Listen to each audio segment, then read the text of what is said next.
I'm going to ask you some rapid fire questions. Sure. I ask you a quick question, you answer quickly. Okay, It's very cool. simple, okay? Chit chat. Because 98 countries. Sure. Right? Yeah. So, ready? Best food. Cyprus. Cyprus.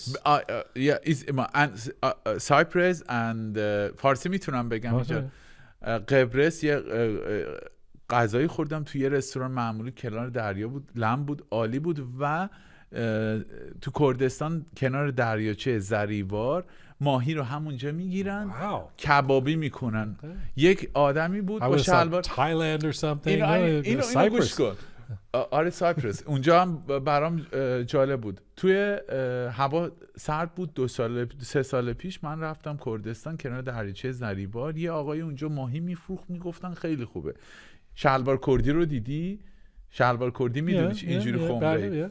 یه آقای اومد سیگار اینجوری گذاشته بود اینجا، کبابر ماهیه رو اینجوری گذاشت، 2 تیکه کرد، گوجه رو اینجوری زد، دستشو اینجوری میکرد، بعد فلفل هم زد، سیگار رو میزد، سیگار رو چیزشو میزد. و گفتم این چه غذایی میخواد بشه.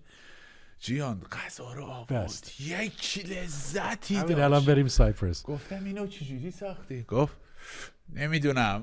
قرآن خیلی اصلا بهم چسبید.